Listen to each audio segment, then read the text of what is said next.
Wednesday, everybody, and welcome to a very special episode of Collider Movie Talk. I'm your host, Mark Ellis, and this is the show where we usually talk about movie news. Today is a special pre-taped episode that we recorded in advance because we're moving studios right now, and there's a whole lot of stuff going on, wires being crossed, but we did not want to deny you, the fans, of an incredible episode. It's going to feature debate, controversy, and a whole lot of fun. At least that's the goal, with our fantasy draft of MCU movies. Joining me, one of the most incredible panels you'll ever see. Look at these fine young lads. Way over there in the corner is Jon Schnepp. Hey, what's going on? It's about to bite into this delicious red vine / Twizzler. What is it, Rocha? It's a red vine, okay, it's not a Twizzler. I can never tell the difference because they taste exactly you can't tell the difference. The same. What's going on? Red vines are the white trash Twizzlers. Thank you. In my opinion. If red vines are Denny's, then Twizzlers are like a Morton Steakhouse. Yes. White trash never tasted this good.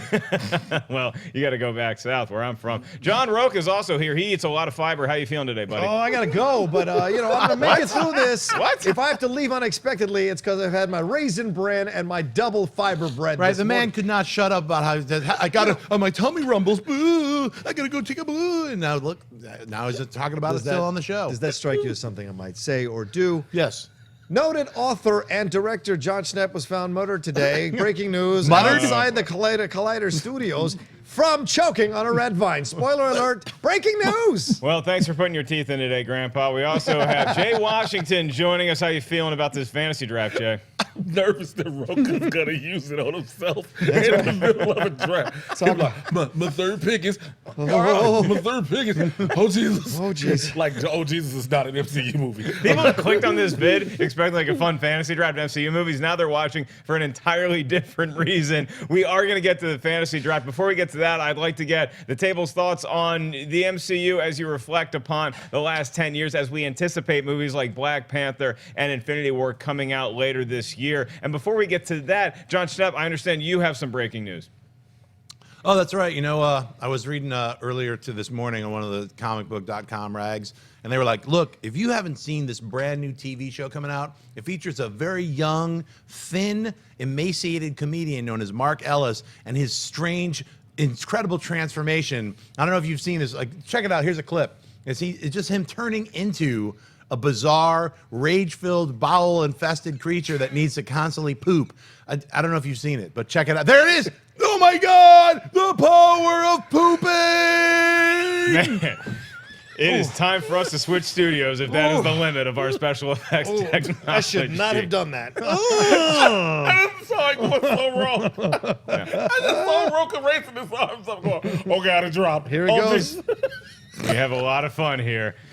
We gotta This guard is why this we galaxy. pre-tape episodes. Okay, so what's going to happen is this is going to be a fantasy draft. We did this with the upcoming movies of 2018, where each cast member selected like what their favorite or most anticipated movie was going to be. But in fantasy rules, you cannot pick the same movie that has already been selected. So with the MCU, there's 17 movies to choose from because we're only allowing in movies that have been theatrically released. So Black Panther, sorry, you didn't quite get out in time. Avengers Infinity War, we're all excited about it. Not eligible for this particular list. But before we get to that, Jay, I just want to get your overall take. I mean, way back in 2008 when Iron Man launched the MCU as we know it today, did you ever think that 10 years later this kind of stuff would be happening? No, I thought as far as we were going was probably Avengers. I thought it was going to be Avengers. That was going to be it. Would be done. Then you saw Avengers, and then you heard the lines, to challenge the humans is to court death itself. And the infamous turn around and smile, and you were like, oh, we're doing this. And then you just thought you were going into Thanos in the next one. Turn around, you got Ultron. Then you started finding out in between, you were getting the story about the Infinity Stones. You were like, oh, we are really doing this. And so it's been a great ride with these films. They've interconnected. Some have been thematically the same, but they've all been a ride that everybody's enjoyed taking. Yeah, that's right. I mean, it's a great point that he brings up, Rocha, because when we saw Thanos, that kind of elevated to the next level. I mean, my mind was blown watching Avenger start to finish because I didn't think that this would ever happen on screen in as cool of a way as it did. And then you see Thanos, and it's like, oh, now we're going next level with this. We're going interstellar with this. Yeah. Is that the way you saw it? Was that your aha moment, or did you have a different read on it? No, I think that's actually a great point to make, Mark. I mean, every single film, they've found a way to expand this universe. And yeah, have they had a couple of stumbles? Sure. But for the most part, it's been incredible what they've been able to do. And us who have been comic book fans for decades, we never thought we'd have this idea. We could see a consistently different characters in great franchises and then have them come together in a separate storyline and be all this, a separate franchise rather, and be all part of this. It's really incredible. You've got Thor, you've got Iron Man. They started out with Hulk, didn't quite get there, but now you've got Ant-Man coming up. You've got Black Panther's going to blow up, Spider-Man Homecoming, and then you bring them all together in the Avengers film. Then Infinity War, then you have them sliding over into each other's films. It's really incredible what they've been able to do, and now we're going into space. Thanos, which is what Feige has been leading us to since the beginning. As someone that is a seasoned veteran of fantasy sports and fantasy drafts, Yeah. what is your outlook looking into this? I mean, the goal of this is to you each get to take 5 movies, okay? And the draft's going to go back and forth. So what is your strategy? You want to have the best list. You want to have the best films on that list. Right. You have any pitfalls that maybe you could warn your competitors about? Yeah, what do you mean pitfalls in terms of movies? Yeah. Yeah, absolutely. I mean, be careful about Iron Man 2. If you end up with that, I don't know what you're going to do with that, or Thor Dark World, or even The Incredible Hulk, which Well, that was my highest pick was Iron Man 2. So Iron not Man 2 just because was he it? said that, I think I probably no, would. you and Mickey Rourke? I couldn't get Malekith and Thor: The Dark World. What you're saying? Yeah, I can't. you have can these get it three. because I'll gladly see my pick if you want to Malekith take it. and Whiplash And in the corner. Whiplash. I mean, that's really the big question: is how you, the fans, react to whose list do you think is the best, who do you think is the worst. I will separate myself and merely referee here today. Jon Schnepp, you may not be the biggest sports fan, but you're one of the biggest comic book fans I've ever met in my life. Did you ever dream as a child that you would have this MCU and this 10-year run that we just got? As a child, I had a lot of dreams. One of them I saw was the Trial of the Incredible Hulk, or whatever my that God, I one. remember They that had one. the Daredevil, and then they had another one where they had Thor. Thor. That's So right. as a little kid, Thor and Hulk would in the comic books would tangle and fight, and I always wanted to see that kind of thing happen, and I didn't see it happen on TV because that was pretty bad. But then years later, as an adult, I'm sitting in the theater watching the Avengers with a giant smile on my face for 2 hours, literally dreams coming true from all the stuff that I read when I was a little kid, and I'm seeing it done in a great way with a big budget. Really fun. So, I mean, for myself, seeing Captain America, seeing Thor, seeing the Hulk, seeing Iron Man, and then leading into the Avengers, like Jay was saying, that was almost enough for me where I was like, man, I can't even believe. But then as these movies keep going, I've gotten more and more greedy. Now I'm like, no, you haven't done Moon Knight yet, or you haven't, where's my Fantastic Four? Where's my Devil Dinosaur? I'm like, now I want all of it because everything is so good. Every single one of their films, some of them haven't been as great as other ones, but all of them are really good. Well, that's what I'm looking forward to about this draft is you really get to see the insight of each person who is in the game, because you get to see what movies they really want to snatch up, what ones have to be on their list, and the other ones where it's like, yeah, okay, fine, I'll take that. I will begrudgingly accept this as my last pick. And there's been 17 movies in the MCU released to date, so 2 of those movies are going to be off the list. There's going to be 2 movies that are like the last kid picked in gym class. You're not on anybody's team, but don't worry, I'll take the last 2. We already I'll established probably which 2 watch it. those are. It sounds like it for some people. Can I don't know. pre-call Infinity War? Can I do that? You cannot pre-call Infinity War nor Black Panther. At the time of this airing, some people may have seen Black Panther, but as of the time of this recording, nobody has. It is not qualified for this here list, though I think it probably would factor in a couple weeks. All right, we're going to get things kicked off here, and this is how you kick off a fantasy draft. You got to determine a drafting order. We're going to do that live here on air, right before, pre-taped on air, before you guys actually do your draft. I am thinking of a number between 1 and 10. Jon Schnepp, you get to guess what that number is first. 7. Okay, John Rocha, what do you think the number is? 6. Okay, Jay Washington, what do you think the number is? 5. Okay, number was 7. Jon Schnepp is going first. Rocha's going second. Jay Washington going third. However, it is going to be a snake format, so it'll start with Schnepp and go around round 1. Round 2, you're picking first. So you get the 3rd pick and the 4th pick, but the first pick in the MCU fantasy draft goes to Jon Schnepp. Your selection, sir. I think I'm going to pick a little film called Captain America Civil War. You son of a... All right. Captain America Civil War. What is it about that movie that makes it the top dog for you? For me, not only is it Avengers 2.5, We're sorry for Age of Ultron. yeah, that's going to be in there somewhere, I'm sure. But Not anytime soon. But it accomplished something great. It was the next film to what the Russos had already done with Winter Soldier, but I think it plussed everything, and it brought all of the different characters from the MCU together in such an amazing way. The storyline itself, multiple storylines going through the introduction of the Black Panther and how his character, has his plot just kind of cut through the entire other, fight between the Avengers as the Avengers fractured. Everything about that film is incredibly rewatchable, and it's an amazing film, let alone the introduction of Spider-Man into the MCU. So I'll pick Civil War. And Black Panther for that matter, Well, too. I mentioned Black Panther. And 91% right now on Rotten Tomatoes. Fun fact, that started off Phase 3, I believe, right? That was the first film in Phase 3, and what a way to kick it off it was. You talk about Avengers having a lot of superheroes in it, then Age of Ultron upping the ante. Civil War is something that we're like, how can they possibly top this? And then you watch an Infinity War show, and you're like, well, I guess 76 superheroes is even more than Civil War. So, Jon Schnepp taking up Civil War, and that movie is unavailable for draft by any of our other competitors now. We go to John Rocha. Yeah. If we're taking away the first movie that had Spider-Man and Black Panther hanging out together, which movie do you go to? Captain America, The Winter Soldier. Yeah, that's right. Captain America, The Winter Soldier. Fantastic film. I think it's better than Civil War. I was only playing around that John took it ahead of me. That's mental warfare. That's what you do in fantasy draft. I love this film so much. I think it's because it does a great job of putting a 70s espionage film in a superhero film. Once again, what I've said over and over again is that if superhero movie is going, genre is going to survive, it's got to push the envelope. It's got to make films that just happen to have superheroes in it, but harken back to already established genres of films. And the 70s spy stuff is so fun. Parallax View, Marathon Man, 3 Days of the Condor, all of that, and then you cast Robert Redford as a villain. How do you get away with that? He's so good, so smooth. You turn that charm and you turn it dark, and it's so well done. And you have Sebastian Stan, you have Bucky, you have this confrontation, which will lead us to the Civil War battle at the end there, but you have this beginning of this battle between Captain America. Does he save Bucky? He's his friend. Does he sacrifice Bucky for everyone else? Like, what is his decision here? And then, of course, Black Widow, really great stuff. And you introduce Black Falcon with Anthony Mackie. Great stuff all over the place. It's a film that is eminently rewatchable over and over and over again, and some great stuff from... Wait, hang on. He was just the Falcon, Yeah, not the the Black Falcon. Falcon. Oh, well, all right. Well, He didn't have a color assigned to him. Oh, well, fair. All right, but What I you know thought he's it was a just when Kid he's Bill called sketch? in the- Black Falcon, You Black guys Falcon. you guys act like it's not in the comic books. I thought he was Come on talking now, about let's be real. Red Sparrow Black Widow for a second. Oh, well, there we go. Well, Yeah, he's Black Falcon, Widow, fine. Black Falcon, and White Captain America taking the top two picks here.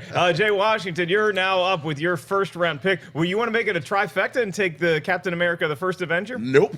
All right. Wing of this. I am taking Guardians of the Galaxy Volume 1. Oh, that nice really choice. changes things up. Nice choice. This is the first film that pushed the envelope of the MCU when you say that, because it took a movie completely off of Earth. This movie was completely based in different planets in a different universe. We didn't know what time exactly it was based upon. Also, these were obscure characters. Unless you were a comic book fan, you did not know who the Guardians of the Galaxy were. And this was Marvel's first big risk film. If Guardians worked, they were able to do everything else they wanted. They were able to bring in Doctor Strange. They were able to go to the quantum realm with Ant-Man and things like that. Guardians changed the landscape of everything. Yeah, we had the Avengers. We knew what that was. But when you brought in Guardians, people started saying, I am Groot, and had never understood what the tree was about. Right. Rocket Raccoon became people's, I want a rocket tattoo, a rocket picture. You know, Chris Pratt is Chris Pratt, Zoe Saldana is Zoe Saldana, and Dave Bautista showed up and showed out. Everybody was questioning that casting decision. Right. Was like, you're putting Bautista as Drax, and you've seen him, and you're like, okay, you put Bautista as Drax. So I take Guardians of the Galaxy Volume 1. Is Guardians one of those movies that maybe the first two picks, you're not really considering that? You're thinking more mainstream MCU movies, and then the Guardians gets left Guardians out? was up there, man, so I'm a little bitter that he took it. But, hey, man, I'm glad it's on the list. It has to be, because that was a game changer. Yes, it It was. really was, and like, just as a spectator of this matchup, if I'm looking at just movies that if I'm breezing by on cable or I'm looking at Netflix and movies to watch, it's probably either going to be Civil War or Guardians of the Galaxy. I am a big fan of the Winter Soldier. I'm not the biggest fan of it, though. I love the political intrigue aspect of it. It's just that I find that Civil War, I love a gaggle of superheroes together. I like cracking a lot of jokes. Guardians of the Galaxy, Civil War. Taking it from me right now, but I'm glad you're still here and haven't run to the bathroom just yet. Thank you. Jay Washington, you are going to be kicking off round number 2. And I will remind everybody, here's something that's interesting. There's 7 MCU movies that are 90% or above, according to critics on Rotten Tomatoes. 5 of those movies are still available to be drafted. So, putting that out there. Jay Washington, your first pick in round 2. Chop that number down to 4. I'm taking the first Avengers. Oh, two teen One of them. movies. Bam. One of them. Taking Two the first, teen movies. All right. taking the first Avengers, the movie that brought all the somewhat iconic and some otherwise superheroes together. Remember, nobody cared really about Iron Man until the movies. Captain America is Captain America. The Hulk is the Hulk. But then you bring in Thor, who was kind of people who liked Adventures in Babysitting was like Thor.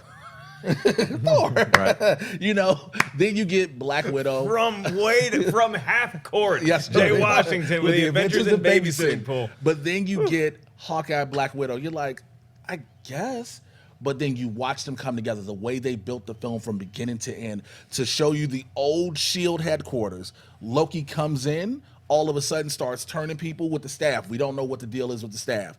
He corrupts Hawkeye. He corrupts Dr. Selvig. All of a sudden we get the new S.H.I.E.L.D. We get the helicarrier for the first time. Right. And when we saw the helicarrier, that was like, yo, this is epic. And even the scene when Nick Fury took his stance in the middle and we saw that shot, that established a shot of the inside of the helicarrier. And then let's not forget the incredible scene in the streets of New York was the first time the six of them were standing together. After Bruce Banner said, you want to know my secret? I'm always angry. Yeah. And that six shot of them together. From the fights of Thor and the Hulk, you had so much that you got in that film. And again, at the very end, Thanos. Yeah, the revolving shot is one of the ones you saw that movie on. But what's interesting about that film to me is that leading up to that, they sold me on somebody that rag on from time to time Hawkeye and Black Widow as being, they're humans. But by the time we get that revolving shot, I'm like, yeah, they belong in this circle. They actually earned their keep in this movie, and I want to see future adventures with them. The only thing that I'll nitpick about your statement, Jay, is that, yeah, the Hulk is the Hulk. We're excited to see him. We did not know the Hulk could be utilized in that way. This is because true. the Hulk was a side character, but he was the best side character. He was Ray Allen parked in the corner knocking down threes. He had comic relief moments. He also had moments of great brutality. So the Hulk really stole out of the Avengers. I think it's Right. one of the reasons why it got such big repeat business. One other thing you just said, comedy relief, and it made the best line possibly of the entire movie, puny God. That's right. That Puny moment. God. That moment That was moment everything. alone. There's so many good. I loved Hulk smash. I mean, there's like And he lot of- smiles? Yeah. Smiles. Or the punching Thor. Yeah. After Yeah, they have that after whole they thing, fought, he just yeah. punches Thor and knocks him out. It's great. It lets you know that they didn't take themselves seriously. They got that the action was dramatic, stakes were high, but they also could find the right moment to put the jokes in, which I think was more effective, obviously, in Avengers than the first few minutes of the second Avengers movie. So you see, this is a film that really people still You guys come want back to. shawarma? Amazing. You guys want shawarma? There you go. The shawarma let's scene go too. I get mean, That was at the last it minute. may not They have shot been it the last first minute. post-credit scene to be funny or just to be like irreverent, but it certainly launched a trend that we've seen since then in the MCU, where you're going to have your serious post-credit scene, and then we're also just going to have a little bit of fun with the audience. So the Avengers probably would have been my first overall pick. Full disclosure, I probably would have taken that one first overall. Then I might have regretted it that I didn't get Civil War. John Rocha. Yes. Round 2 goes to you. Let me tell you something. Every once in a while, a film comes along that is the pillar of a genre. I know what he's taking. Iron Man. I That's knew right. it. 2008 Damn. Iron Man. Robert Downey Jr. That was my name. I know. That's the one. You Why put got to that- be creeping up on our list, I'm man? just telling you, man. That's how it rolls, son. We're not even having this discussion if Iron Man doesn't knock it out of the park Right. the way it does, and people forget that there were so many things working against it. Robert Downey Jr. was still coming off the addiction stuff. He was still building his credibility. Jon Favreau had not proven himself necessarily as an action director, and Marvel itself was a studio separate from anything else and was building its credibility as well to make movies. They took a character that, like Jay mentioned, not that well known. People know who Iron Man was. No one was buying massive graphic novels about Iron Man. They were more focused on other characters in the Marvel universe. He comes in. Robert Downey Jr. completely brings to life Tony Stark in a way that's interesting, vulnerable, fun, and you can't help but feel an affection for him. And then you throw in Gwyneth Paltrow, who's incredible as Pepper Potts, gives as good as she gets throughout the whole movie, and then Jeff Bridges. People do not give Jeff Bridges enough credit No, they for don't. Obadiah Stane. That is one of the most unsettling villains you'll ever see, especially because it's the dude. It's Lebowski with a big beard, bald head, and the use of his gravelly, deep voice in such a way that drags you in, but he could choke you out without even taking another So breath. you actually think he gets a bad rap as a villain because you hear in the MCU that the villains haven't lived up to what they could have been, or at least weren't great foils for the heroes. You disagree with that with Obadiah Stane? 1,000% I do, because I think if you don't have him as a villain, I don't think the film works as effectively or as powerfully as it does, because it is someone he knew, it is someone he trusted, it is someone who raised him, and to have him turn on him like that, and plus at the time in 2008, we were still dealing with weapons of mass mass destruction, terrorists, those kinds of things. So it hit at the right time, and it's one of these what they call a zeitgeist film, absolutely zeitgeist film. I put this as a pillar here. 1978 Superman here, 1989 Batman, and Wonder Woman. Those are the 4 pillars, to me, origin stories of superhero. And we will always go back to those 4 to see what a joy an origin movie and a superhero film can be. I appreciate you making pillars. You do not need to hit the table. Oh, I in order apologize. to make the you know what's great about I think Iron Man is the most rewatchable of any of the movies. Like I could have that on anytime, day or night, and I will watch the entire movie. And it's probably the last time I really got a craving for Burger King. When Tony Stark gets back to America, he's like, I just want an American cheeseburger, just cranking Whoppers left and right. I'm like, I think I can kind of go for a Whopper. Yeah. So Jon Schnepp, Iron Man is now off the table. The movie that launched everything. Scraps. Which way are you going to go to close out round 2? Oh, I'm closing out big style, son. You know, I'm very excited that you took Iron Man because I was about to snatch it away, but no one got Thor Ragnarok, and that's what I'm Take it off! The Kirby power cosmic is mine! That's right, the combination of it! Planet Hulk. Literally the next choice. That was literally my next one. Yeah, and I literally just stole it from both of you. really did. Because, you know, look, all of us wanted that, and I knew it. So like, and that's the problem with this kind of like, well, don't take that. I was like, Rocha, don't be taking Thor Ragnarok. No, I had to be quiet about saying even this little nugget. I was like, yo, in Adventures in Babysitting, guess who played Thor? That's right, Kingpin played Thor. Yes, It he was did. Vincent D'Onofrio. So I was going to say that, but then I felt like I might give him a little scratch. I'll be like, I'll save Iron Man for a second. I'll grab Thor. It's like, don't take Thor. But I got Thor. So, you know, why do I have Thor? Because, number one, that changed the entire game for Thor. Because after kind of, I liked Dark World a lot. I really did. And I love the character of Malekith from the Walt Simonson run.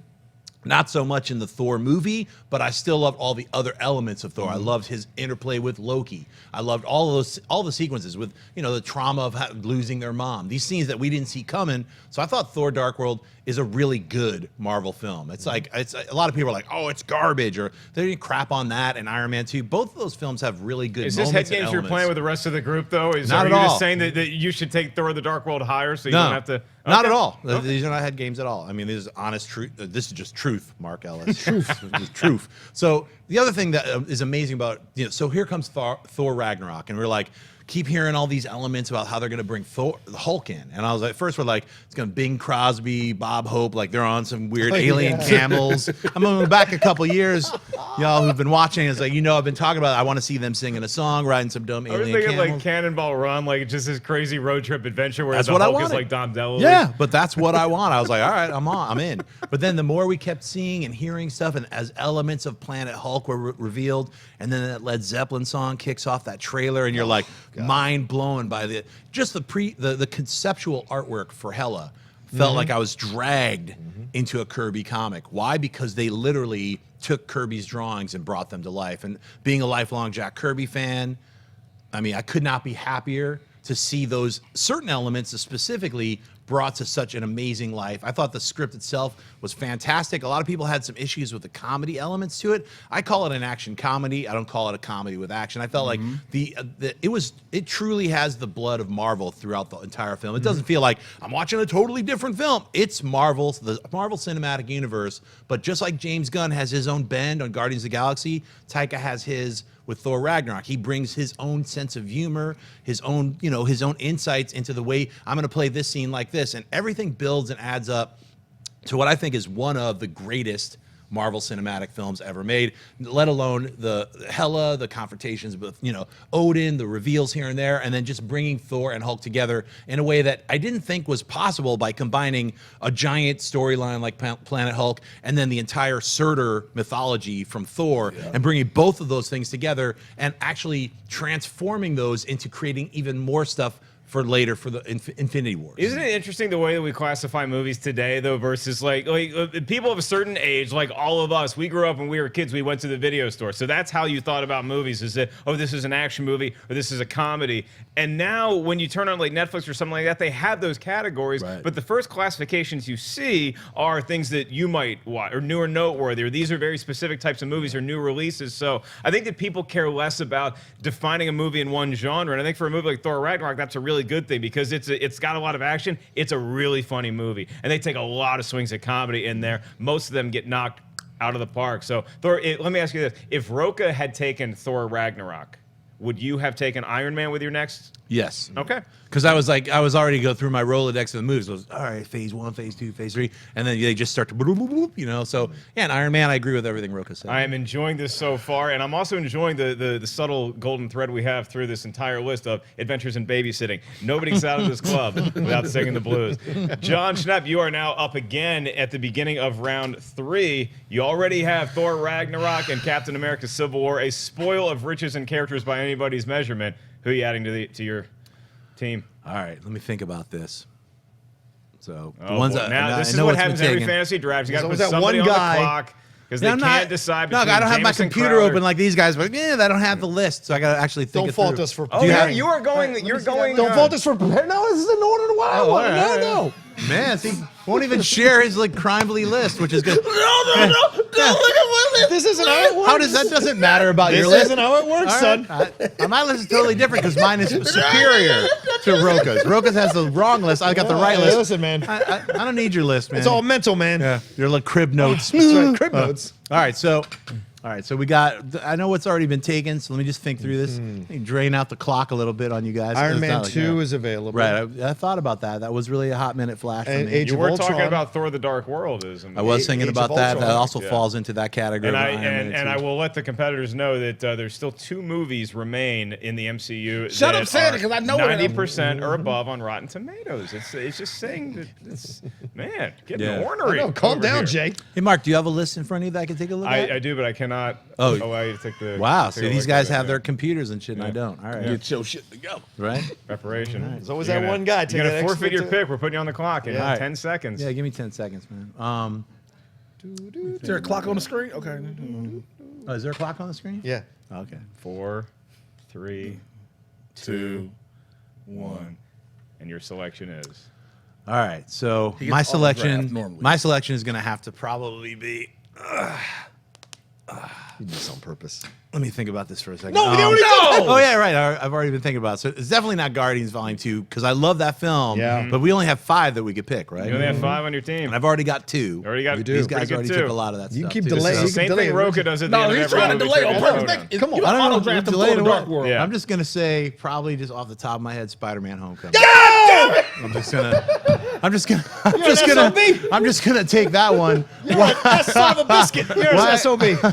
Why am I taking that one? You might ponder and wonder about. You know, I don't know what's on Rocha's crimely list because he Well, won't share it with me. that but- one's off. I'll just say it's off the list on his list now. So, Spider-Man: Homecoming. Why am I picking that? Well, for me, one of the biggest disappointments in this new golden age of cinema and superhero films was The Amazing Spider-Man 2. I felt that for myself personally was like a low point in a lot of these newer superhero films. It was all over the place. It was like trying to establish 500 different characters and universes all in one movie at the unfortunate like lowering of Spider-Man and Peter Parker and his storyline. So I felt like The Amazing Spider-Man was cool. It was a good thing, but I wanted to see. I was like, we never even finished up, Sam Raimi's Spider-Man. So there's a bunch of fits and stops and starts, and Spider-Man 3. We don't want to talk about that either. So Spider-Man needed a good movie.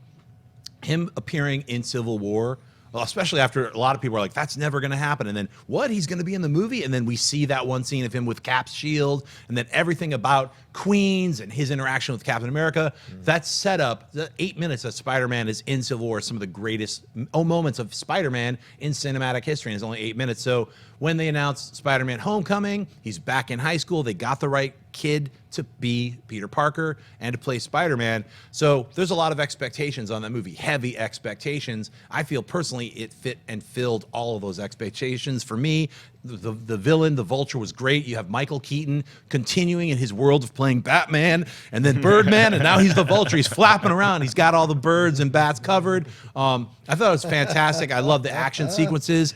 For myself, I feel like just establishing Peter Parker in high school and his entire community was the most important thing for me, because now we have a character who is the polar opposite of Tony Stark.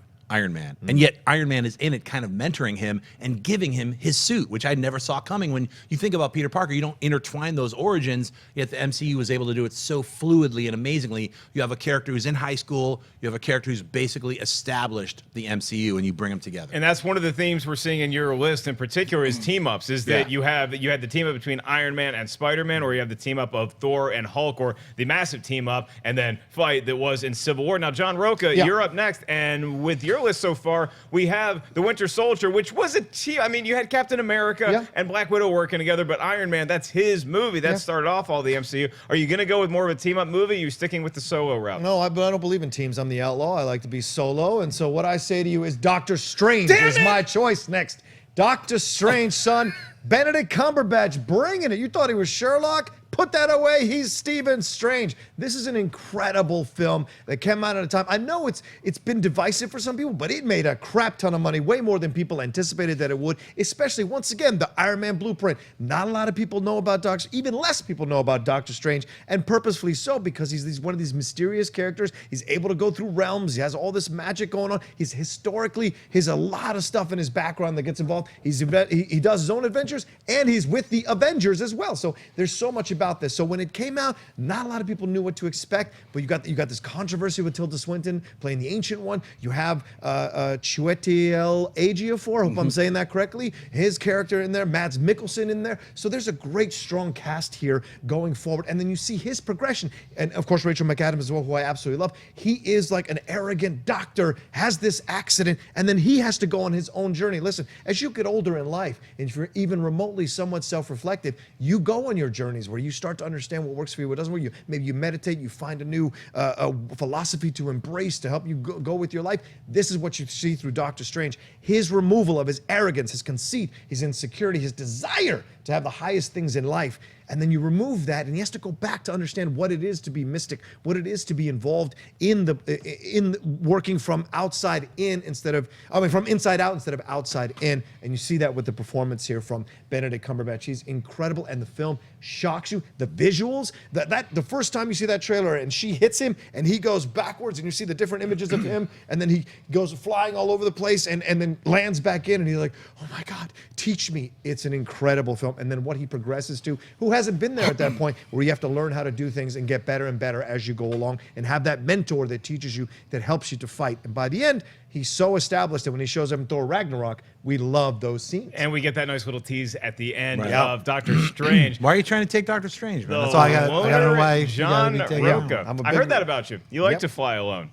Top Gun. Jay Washington, yeah, this reaction to the Doctor Strange draft pick. That is one of those ones that I thought might fall through the cracks because people aren't thinking of it at the forefront. There's another movie that I think might fall its way through the cracks further down than it should. We'll see if you draft that one or if you have your own designs. What do you got for round 3? I'm hurt that Schnepp took my Spider-Man Homecoming. I'm even more hurt that Rocha took my Doctor Strange. But I feel like I got some rebound and some saving grace with Ant-Man. That's the one. That's what I was talking about. Ant-Man. Nice choice, brother. No one believed in Paul Rudd playing a superhero. But then we had to look to the model again. Chris Pratt became one. Not to mention, we didn't know how they were going to do the Scott Lang story. Are they going to establish this with Hank Pym has been around or whatnot? Then you find out Michael Douglas is playing Hank Pym. And you're like, okay, I see where you all are going with that. Then you get the rest of the cast. You get Corey Stoll as Darren Cross as the Yellow Jacket. Yeah. Perfect villain. Solid villain take. Solid villain. He was the apprentice to Pym and now wants to overtake it and makes his own of what Pym has. Evangeline Lilly is amazing in that. Michael Pena keeps everything tied together. You know, Michael Pena is the comic relief, but I know a guy that knows a guy that knows a guy that knows Ant-Man. Don't forget, you get the cameo by Anthony Mackie as the Falcon in there. That's the interaction with those two. Wood Harris, T.I., the list, Judy Greer, Rocha. Yeah, I know. I was waiting to throw that name up. Yeah. Judy Greer, I remember you, baby. But the movie itself was solid. It was comedic. It had its comedic elements. It was action. It was the same thing you would say with Thor Ragnarok. Right. It's an action comedy. It's a heist movie. Yeah. It's more so a heist because of the whole Scott Lang's character. The movie, everybody was like, "Oh, I'm not sure of this character." When they used the growing and the shrinking stars and grew a Thomas the Tank Engine train, when he grew the ant and she kept it, the little daughter kept it under there, to see the visual effects of him controlling the ants when he shrinks, to control all the different ants, the fire ants, the flying ants, the electric ants, all of those. It was something we hadn't seen before. And then again, here we go with the introduction into the quantum realm. With Doctor Strange, we got the different the multiverses. With the Guardians, we got space. Now we have that other phase of the MCU, which is the quantum realm, which it goes deeper. And Ant-Man introduced us to that. A lot of people try to give it a little bit of flack, and also Peyton Reed was a great director for this route. And you talk about shepherding a project forward after a very public departure of Edgar Wright, having creative differences. So Ant-Man really embracing something that most men fear: shrinkage. Now, Jay Washington, you're going to start out on round 4 here. So you already have Ant-Man, your Guardians of the Galaxies. To your credit, round 4, you get the first pick. I have Guardians of the Galaxy for my first round, Avengers, Ant-Man. This one might shock you, but this one should be the next one on the list because we don't have that many that are holding up. Iron Man 3. Nice. Wow. That was I would have Iron taken Man that too, 3. man. Okay. Shane Black took this movie in a whole nother direction from what we knew from what Jon Favreau had. He made it darker. We got more in depth into the story of Tony Stark and his PTSD coming off of Avengers. We saw one of the best things that people have been clamoring about. We saw Pepper Potts in an Iron Man suit, which made everybody wonder where we're going to get rescue eventually. The twist of the Mandarin is arguably one of the greatest twists we've ever seen in these films. Arguably is right. Because granted, a lot of you couldn't do the Mandarin as an Asian guy with rings and with a Fu Manchu mustache. Asian, you can't do that in this day and age. So to switch it up and have have Guy Pearce be Aldrich Killian and give what that performance he did.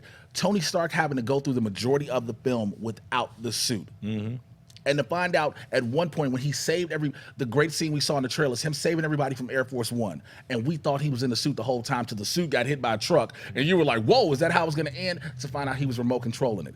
To watch all of the variances of suits he got brought in. We first saw the Hulkbuster suit. It hadn't been painted yet, but it was there. Don Cheadle as War Machine. I'm sorry, Iron Patriot. When they said it tested well in focus groups. Who are doing focus groups on superhero names? This was also the first time we ever saw him get out of the suit. We always just saw the machines take it off. But this is the first time we saw him step out, then step back in. Yeah, I'm not sure if this was the first movie that we got that kicked off Phase 2 or not, because Iron Man 2 was in Phase 1. Right, yeah. But it was really cool to see Iron Man 3. I love the first half of Iron Man 3. And the second half, there's some good, there's some bad, in my opinion. But seeing the fallout from New York was really interesting when it's Downey and it's Cheadle and they're just like Hooters or something and they're hanging out and it's like, oh yeah, this thing happened and we're dealing with this thing. So I like the pick. There's some baggage saddled with that, obviously, with the Mandarin controversy, but an interesting take. Now, Jay Washington taking Iron Man 3, Rocha, you're up next here. There's a lot of origin stories that have not been drafted yet. I wonder if you're going that way as the solo man that you are. I know what he's about to pick. I know what Rocha's going to pick. Picking one of the sequels. Go ahead, pick it. Go just say it and get it out the way. God damn, you know what's really tough? You have that moment where you're in the middle of the draft and you're like, if I take this player, I know I'm basically seeding the next player to the next person, and they're going to take him because they've been crowing about this player already. And you're like, but I feel strongly I should take this player and just screw it. Maybe that other player will get injured as the season goes along, and I'll be all right not having. That's not never root for injury, kids. So, what I will tell you, as painful as it is for me to do this, I think I have to do this. I have to give up Guardians of the Galaxy Volume 2 to someone else because I'm taking Captain America: The First Avenger. I absolutely love that one. Thank this you. film. I thank you for my pick, I which is know. coming Once next. again, don't. He's gonna get an ACL. But what my thing is, my thing with Captain America: First Avenger, I really champion this film. A lot of people in retrospect go back and kind of bash the film a little bit because they say it wasted Red Skull or it's not as magical. I tell you this right now, this is the first film since Superman that made me get emotional in the theater as I was watching it. When he has that final moment with Haley Atwell, with Agent Peggy Carter, where he says, "You got to save me that dance." It is heartbreaking. It is powerful. We see this guy's journey. Who hasn't been that underdog? You may not believe this, but I used to be a fat kid that got bullied all the time until I was 15 years old. I got beat up all the time. So I relate to a skinnier kid getting discounted, getting seen as if he's not going to be able to do it. People have discounted me all my life, and here I am on this network talking about stuff. So I just gravitate to this character that he created. I like the special effects to Chris Evans, and Chris Evans' performance as an actor. Don't forget, people weren't clamoring for Chris Evans. He was coming out as Fantastic Four movie, wasn't that great? He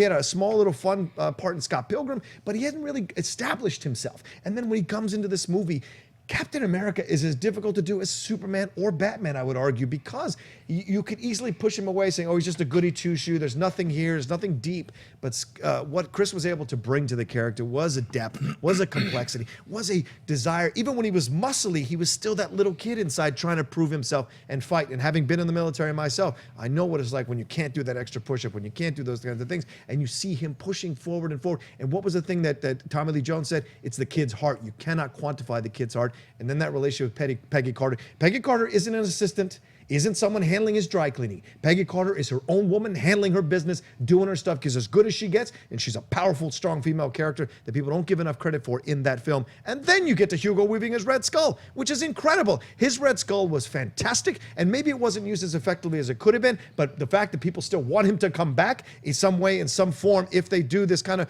reboot thing, or Thanos kills all these people and we go back in time, we bring Red Skull back, that's how much of a footprint he still leaves and how much potential is still out there on the table for it. So for me, Captain America, the first Avengers, is a very incredibly powerful, sweet origin story that brings back to life someone that is basically Marvel's Superman, and I love it. I love the pick because one of the hurdles they had, I would argue more so than a Batman or a Superman movie, is making this character in a modern age seem not cheesy. And they put that on its ear. They made him cheesy, but they played with it, and it was a lot of fun. And then you're right, you see the relationship between him and Peggy Carter. That played really well. The Captain America: The First Avenger, I think, might be the most underrated movie of the entire MCU to this point. I love watching that movie. It is nice to see him have this relationship with Peggy. Then he goes into the future, and then she's like 100 years old, and he still acts like, oh no, I really care about you. Are you kicked the bucket yet? I got this hot neighbor. I want to go. So, yeah, no. It's just me and you forever. Who's your granddaughter or yeah. something? Yeah. No, it turns out to be. Woo.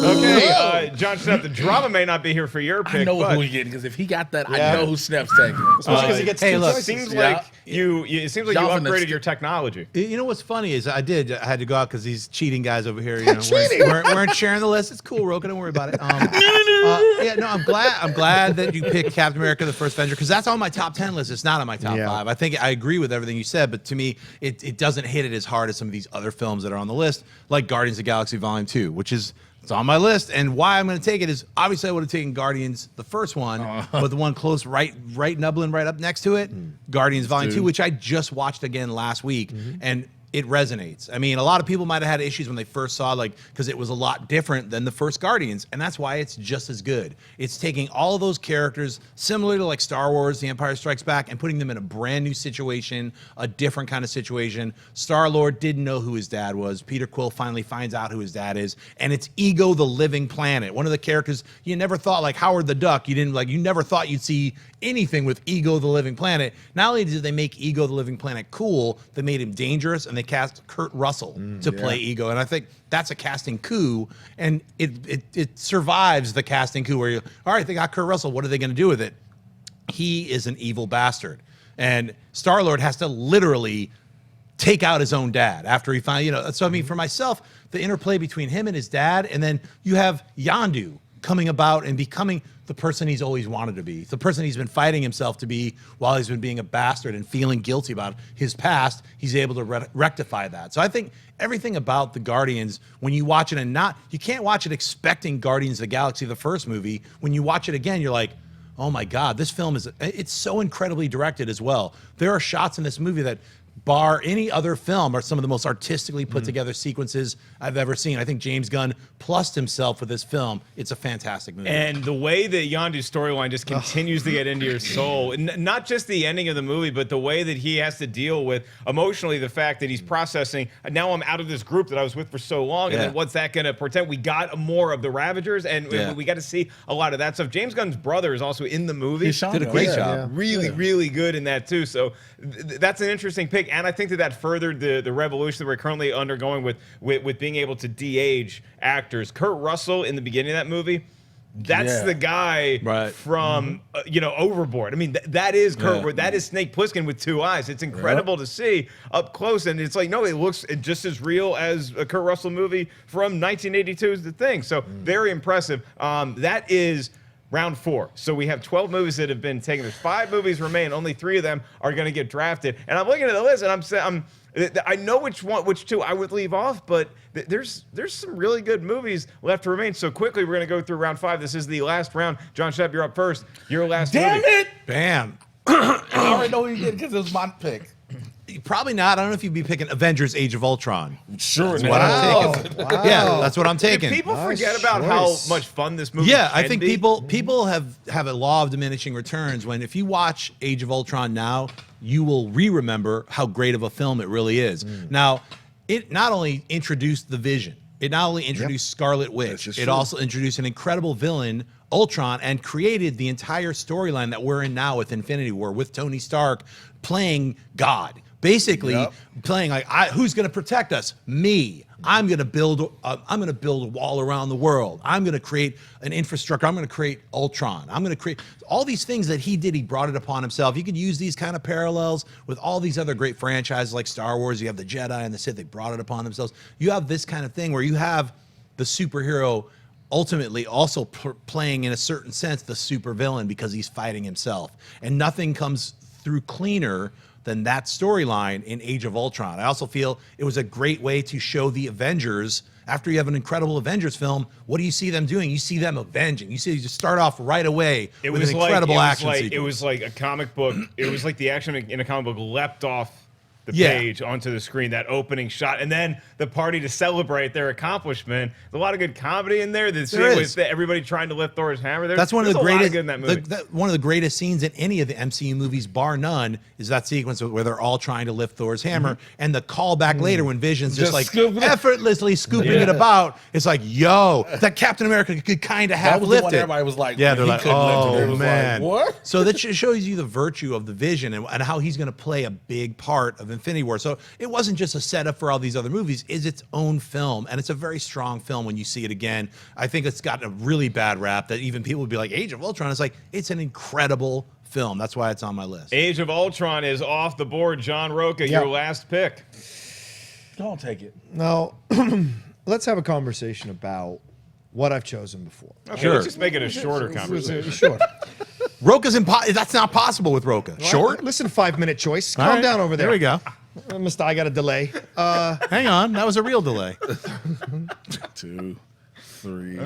Thor: The Dark World. Oh, yes. Whoa. Yeah. Did not think that. it was going that way. I know Thor would be the choice possibly to go next, but for me, or even Incredible Hulk or Iron Man 2, for whatever reason you got in your crazy head. But for me, Thor: Dark World really works for me. I don't know why people have issues with it, but I enjoy the fact you get this change in Loki. Who saw that coming, right? Loki had come out, he's been the villain, but for whatever reason, just like Darth Vader sometimes, there are villains that come across and you can't help but like them and be attracted to them and interested in them, be charmed by them. And certainly what Tom Hiddleston did with Loki is there in this movie. The switch that turned. We get depth with Loki because of the death of Rene Russo, right? How that affects him. The one person who didn't reject him in his life dies. And how powerful is that to him? And then he tries to help, he sits there and they team up. There we go. Hulk and Loki teaming up against the elf, right? What is it? Not Hulk. You said Hulk. Oh, no, I'm sorry. Loki and Thor teaming up against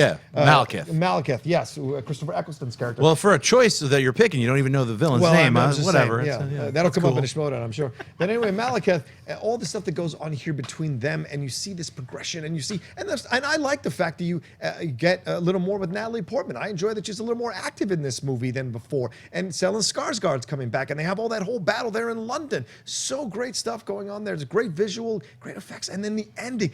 Loki dies, or what we think he dies, and we're like, oh my God, we don't want him to die. I know a movie ago he wanted to make everyone get on their knees and subject them to his rule, and now we're like sympathetic to him. So it's an incredible thing that this movie can do. And I think Hemsworth, it solidifies him even more. And I think if you don't have Dark World, there's no way you have Ragnarok. He solidifies that character even more powerfully in this movie, so much so that we're allowed to go with him into this movie, into this third film. I got to John argue a chose. little bit. You almost didn't have a third Thor because of Dark World. They Well, had to yep. change Thor completely because of Dark World. So I would What argue do a you little mean bit. change? Thor is the lowest ranked of the MCU movies on Rotten Tomatoes, but it's still fresh at 66%. But I agree with all your points. Yeah. And I'll argue for the Dark World in this guy. I think that some of the shot compositions that Alan Taylor put together from his Game of Thrones sensibilities, I think it really stands out. I mean, I like all these movies. I can tolerate all these movies, and if they're on TV, I'll probably stop and watch them more than less. There's 3 movies that remain. Jay Washington has the choice of selecting for his final pick in the MCU fantasy draft either the Incredible Hulk, Thor, Iron Man 2, and I'm just getting breaking news. Black Panther is now eligible to be drafted. No, I'm kidding. But of those 3 movies that you're saying, you got really, really excited. And then I'll draft Infinity War. You have 3 movies left to take. Which one joins your team? I literally thought Rocha was about to take this pick, and he surprised me when he said the Dark World. I'm going to take the first Thor. Yes. A lot of people didn't understand what this movie was, being Thor's origin. We had to get to understand more about what these Infinity Stones were, more about who Thor was, where Thor comes from. Anthony Hopkins as the All-Father says a lot within itself. When you say about being sympathetic for Loki, you're sympathetic for him in this film as well. When you find out he was taken from the Frost Giants. Right. When he finds out he's not really Asgardian, when Loki is telling him basically, you're my kid, it hurts him and you see it. We have to watch Thor mature. Remember, in the beginning, Thor is like carefree and whatever. I'm going to be king of Asgard until Odin strips him of everything. And he goes to Earth and has to learn how to be human before he's Thor. He can't have the hammer. He doesn't have any strength. You'd have the cast that you announced. Natalie Portman, Stellan Skarsgård, Anthony Hopkins again, Tom Hiddleston as Loki, Chris Hemsworth. We started all this. We get the Warriors. You get Lady Sif, Zach Levi, Ray Stevenson, all of them together as well. This film set up what Thor is going to be. Idris Elba as Heimdall. Just the fact to hear about that. Granted, we finally got him to do something in Ragnarok, but we all thought, wait, is this the guy that could carry the Soul Stone since we're talking about Infinity Stones? We go into Odin's chamber. We see all these treasures. Don't forget about the Destroyer. And I was just about to bring the Destroyer up. And we get the Destroyer. The Destroyer who, by all rights, was killing everything. Until all of a sudden, Thor had to sacrifice himself. The moment he sacrificed himself, when Odin was in the all sleep, the tear comes down. Mjolnir comes to him. It goes from out this place, by the way, which is a great scene with everybody trying to lift it as well. You got people pulling the backs off their trucks, trying to pull Mjolnir out this crater. Nobody can move it. Thor, when he's depressed because he can't move it. The shot with him in the rain, trying to pick it up, and he is upset and he's hurt. It was a little Clark Kent and Superman too. Yes, it was. He doesn't have his powers. He can't. I can't. I'm supposed to be able to pick this up. And it's just, he's broken. And close to that scene too is I like the little hint of connectivity that you get in Thor with Hawkeye, which is like it's just kind of hanging That out. very little bit, yeah. It's just a little tease, but it's a hint of things to come. It's some foreshadowing to future team ups. So Thor, I think, is a great selection. I think you guys are crazy for ranking the Incredible Hulk as low as you do. And I'm the guy that says, like, I don't think the Hulk necessarily needs another standalone movie because it's so good. But I caught the Incredible Hulk the other day. It's so fun watching the beginning of that movie, seeing Edward Norton hiding out and trying to discover jumping around how in to Brazil. get back there. Yeah, I think that Tim Roth is an underrated villain, but becoming Abomination. He's just this guy who wants to show up, and he's just a soldier. He wants to be. He wants a body 10 years ago because he just he lives for war. It's a good movie. I don't think. I'm not saying it's not a good movie. I think the problem is when you have to rank it in comparison to all the other films, it won't add up. Because it's like, for me, the Incredible Hulk is a fantastic. Like, I didn't like the Ang Lee Hulk. I hated it. No one liked that. And so, like, when they did this version, Hold on a second now. well, yeah, Rocha, of course, like that. You I'm like saying, that one? Like, for me, like, I thought the Incredible Hulk was a return to form. You had like some Kirby elements, like those sonic blasters. You had Tim Roth playing a version of Captain America, but an evil one. for me, the first like 45, 50 minutes of The Incredible Hulk is fantastic. Then it just drops off. The Literally, tease it of the falls leader? off. And this is Yeah. my The slight tease of the leader. Well, and this is my point, right? This is the thing. I would push back on this a little bit. I don't think I agree with the 45 to 50 minutes. Yes, absolutely. That's why I think if you combined the Ang Lee Hulk and this Hulk, put them together, you would have a good, really great film. Really But you good, can't. Incredible They're Hulk. separate movies. Yeah, I duh. know what you're saying. Yeah, duh. But if you put them together, you could have a But why really are you still great saying movie. you put them together? Because that doesn't work.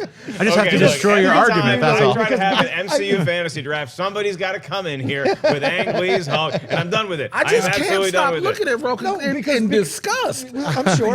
I'm not part of the group think. I have my own opinions. Right, I like a really to, I weird. like to go If I with could the combine herd. these other That's movies, what I I'd mean. have a Ang good. Lee No, Hulk. but the Ang Lee Hulk I've has got a a mutant lot Hulk of interesting with stuff. two Jerry, Hulks. the way it With Nick panels and Nolte goes. sitting around here. You know what? Yeah, but This you is got my a fault boring- for opening this Hulk can of worms. dogs? You got a That boring is little our dog. MCU fantasy Dog? draft. I'm your Boring dad. Thank you guys so much for tuning in. I'm going to turn this car around. Nobody gets to go to Disneyland. Thank you guys for tuning in. Last but certainly not least, I got to give guess I got everybody a shouted team down. name. Jay Washington, your team name. The Soul Touches. The Soul Touches? Yeah. I like it. You know why the Soul Touches on my name? Because that is something I've done before. Shouts out to Willie the Bomb Richardson, Marche Rocket, Acid Jazz, and the Urban Sensation C Red. So the Soul Touches will carry over. I have no idea what he just said. It's a professional wrestling Alrighty. thing, ladies and gentlemen. man. You can see Professional us. wrestling or lower card wrestling? Is it? Oh, you stop it. What's your team name? My Something team with a name horse? is the hand, son. The hand. You know 'Cause what you the use hand your is. hands You know what already. the hand Oh, is. That's the hand. You know what it is. All It right. is evil. It is in there. Just make sure to switch it up sometimes because carpal tunnel can set in. John Hey, Rocha, how about you? John Rocha? Schnepp. There you go. All I was gonna say is talk to the hand, Rocha. Oh, snap! I like that. What's up? You know what? You could call me the Absorbing Crew, based off the Hulk's The Absorbing Oh, Man, or nice. I'm the Hulk Dog Crew, also based off of Ang Lee's shitty film. All right, those are your teams. Those are your picks for the MCU Fantasy Draft. We hope you guys enjoyed watching the frivolity go down. Thank you so much for tuning in. And my team is, I guess, just Team Ellis' Iron Man 2 and the Incredible Hulk. I'm going to battle with you guys. Stay tuned tomorrow because we're going to have an all Q&A episode. You guys determine the topics we talk about tomorrow. And then Friday, we are going to have a very special pre-taped episode that is the Superhero Oscars, the best superhero movies of all time. We're going to give them some awards that were not actually physical or will ever be mailed, but it's going to be fun to celebrate right here on Collider Video. We'll see you guys then. Hey everybody, Mark Ellis here. Thanks for watching this episode of Collider Movie Talk. You want to watch more? Then click up here, or you can click right here for more great content from Collider. And if you haven't subscribed to Collider Video, do so right now and share this vid with your friends. Thanks for watching.